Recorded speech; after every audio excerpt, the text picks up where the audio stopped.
entertainment. There's so many different forms of gang stalking and targeting that you would be baffled how many different ways people can gang stalk or target you.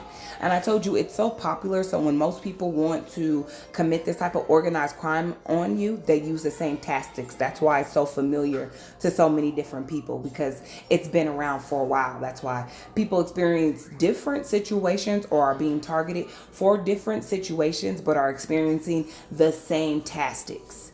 So sometimes apartment communities will do that as well. I had a lady reach out to me and said, well, I'm living in an apartment community and it's ran by the same management company. And even though I left that community, I moved to a different community, not realizing it was under the same management company. And she experienced the same targeting tactics, because they will do that within certain management companies in certain communities. And what they'll do is have everyone within the community, they're aware that you're being targeted.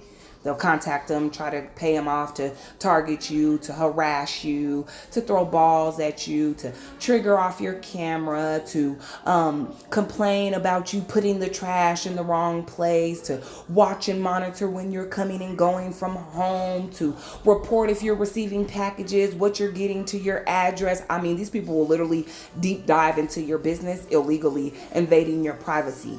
That is some of the things I experienced at the last community we were at as well. That's why I was voicing out about some of the things we went through, the charges they tried to charge us for after illegally entering our unit and doing these things themselves to the unit, okay, and then trying to blame it and charge us for it. You had people within the community that would come outside and say, the manager told us to do this. Kids would come and kick balls at our door. People would follow us from the park within the community. People would listen to us through the walls and bang, bang, bang, bang, bang on the walls while we were at home. They would turn their music up. Every time we came and went, they would start laughing and giggling, and they would do anything they could to try to get you displaced or out of the community, filing noise complaints saying that, oh, she's up after 10:30 and they're making noise or whatever have you, instead of just being neighborly and saying, hey, can you tone it down? But the leasing office would never tell you this, because they were all in cahoots. And so they would pile these reports up till eventually they could try to evict you.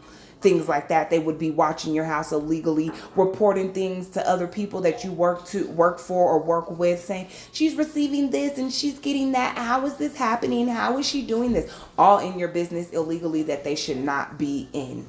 Okay, completely violating your privacy. Yes, you can be attacked by apartment communities or management companies that do not want you in their community. They have a certain demographic. It's racism. It's discrimination is what it is. Okay.